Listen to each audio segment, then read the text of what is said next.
Assalamualaikum warahmatullahi wabarakatuh. Innal hamdalillah nahmaduhu wa nasta'inuhu wa nastaghfiruh wa na'udzu billahi min syururi anfusina wa min sayyiati a'malina. May yahdihillahu fala mudhillalah wa may yudhlil fala hadiyalah. Asyhadu an la ilaha illallah wa asyhadu anna Muhammadan abduhu wa rasuluh la nabiyya wa rasula ba'dah. Pertama-tama marilah kita panjatkan puji serta syukur kita kepada kehadirat Allah Subhanahu wa taala yang telah memberikan kita banyak beribu-ribu nikmat sehat, nikmat akal, serta karunia dan kasih sayangnya. Tak lupa kita curahkan salawat kepada Nabi kita, yaitu Nabi Muhammad Sallallahu Alaihi Wasallam, yang telah membawa kita ke zaman yang terang benderang ini. Oke, langsung saja dengan membuat video ini untuk memenuhi ujian akhir semester pendidikan agama Islam. Sebelumnya, perkenalkan, nama saya Ainaya An-Najmi dari Paralel 1. Seperti yang sudah ditentukan, saya akan menjawab soal nomor 1. Soal nomor 1, Al-a'malu suratun qa'imatun wa arwahuha wujudu sirri al-ikhlasi fiha. Perbuatan kita hanyalah sebatas gambaran luaran saja, potret tubuh yang berdiri. Adapun ruh atau substansi dari perbuatan itu adalah cahaya keikhlasan yang ada padanya, roh di dalam tubuh. Dari soal ini atau pernyataan ini menggambarkan makna yang mendalam dari suatu perbuatan yang tidak hanya dilihat dari luaran saja, tetapi dilihat dari niat dan keikhlasan yang mendasarinya.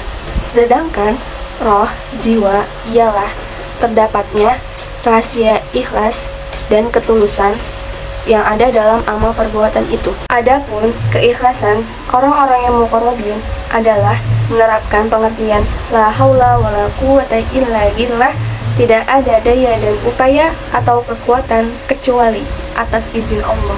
Keikhlasan perbuatan itu hanya menjadi formalitas luaran tanpa nilai hakiki.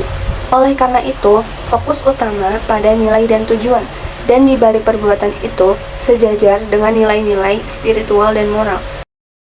Di sini saya akan menjelaskan makna al-hikam dari kelompok 2 yang terdapat di nomor 2. Pengarang kitab al-hikam tersebut adalah Syekh Muhammad bin Ahmad bin Athaillah As-Sakandari, yaitu memiliki makna tidaklah ada sesuatu yang lebih berbahaya bagi orang yang beramal kecuali ia ingin terkenal, dan ini termasuk hawa nafsu yang lemah.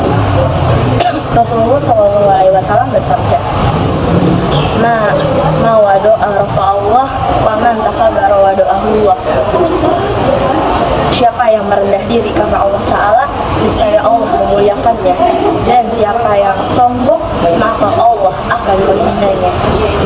Begitu pula Imam Athaillah radhiyallahu anha pernah berkata, ketika kita ingin melakukan sesuatu, entah itu kita sudah terkenal ataupun belum, hendaklah kita melakukannya semata-mata karena Allah Ta'ala.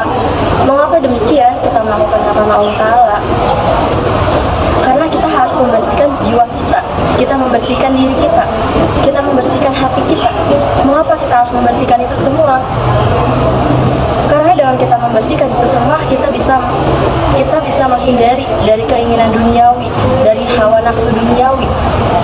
Ya, karena memang hawa nafsu duniawi itu tidak dibawa ke akhirat. Yang akan dibawa ke akhirat adalah keimanan kita, kesucian kita.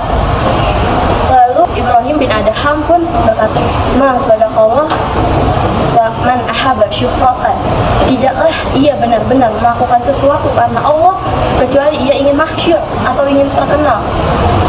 Maka dari itu, ketika kita melakukan yang namanya mengaji, kita mengajar, kita dakwah di mana-mana, kita jangan pernah mengharap yang namanya terkenal. Mengapa demikian? Karena dari kita ingin terkenal itu, kita bisa membawa hawa nafsu kita, bahwa kita ingin dikenal, bahwa dia memang dakwahnya seperti ini. Kita jangan pernah ingin yang namanya terkenal, berniat untuk terkenal. Namun kita berniatlah semata-mata karena Allah Ta'ala. Karena itu yang akan membawa kita kepada jalan kebajikan. Mungkin cukup sekian dari apa yang bisa saya sampaikan. Kurang lebihnya mohon dimaafkan. Unzur maqalah wa la tanzur maqalah. Lihatlah apa yang disampaikan, jangan melihat siapa yang menyampaikan. Saya akan menjelaskan Al-Hikam nomor 3 yang berbunyi kaifa yushriku qalbun surul aqwani muntabi'atun fi mir'atihi, yang artinya bagaimana hati bisa bersinar sementara gambaran-gambaran duniawi atau material masih mengotori cermin hati tersebut. Ibnu Athaillah menganalogikan hati dengan sebuah cermin. Ia dapat memantulkan cahaya yang utuh dan sempurna jika permukaan cermin tersebut bersih dari kotoran-kotoran yang menghalanginya.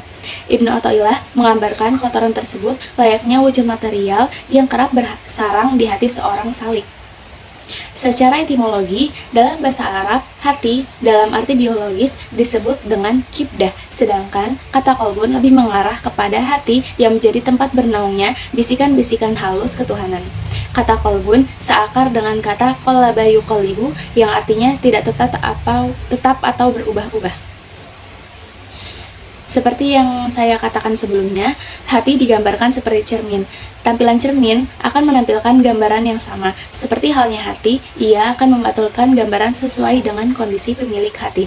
Perasaan bahagia, senang, gembira, benci, iri, amarah, dan dendam semua tercermin dan terkumpul dalam hati.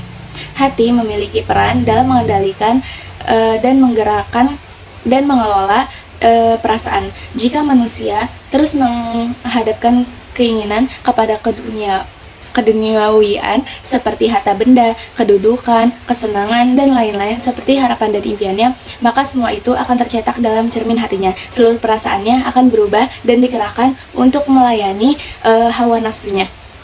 Dalam kondisi demikian, di mana ada posisi Allah dan kekuasaannya pada hatinya, jika terus-menerus memiliki perasaan dendam dan amarah, maka perasaan itu yang akan tercetak dalam hatinya. Dendam dan amarah adalah kegelapan, sementara cinta kepada Allah adalah cahaya. Jika manusia terus-menerus merasakan dendam dan amarah, bagaimana mungkin ada ruang yang tersisa untuk cahaya yang masuk ke dalam hati?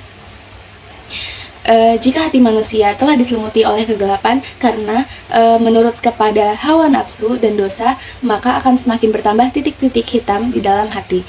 Semakin terus mengumbar hawa nafsu dan dosa kita, maka semakin banyak titik hitam itu akan menutupi seluruh hatinya. Pada saat hati manusia telah tertutupi oleh dosa, Syekh Al-Buthi mengatakan adanya kepribadian yang terbelah, yaitu akalnya beriman namun hatinya tidak. Akalnya tidak dijadikan alat kontrol dirinya sehingga mengarahkannya dalam kebenaran, sehingga walaupun dia telah menerima banyak nasihat agama, tetap saja ia akan dikendalikan oleh hawa nafsu dan perasaan-perasaannya. Manusia seperti inilah yang telah dikuasai oleh hawa nafsunya. Saat kondisi ini terjadi,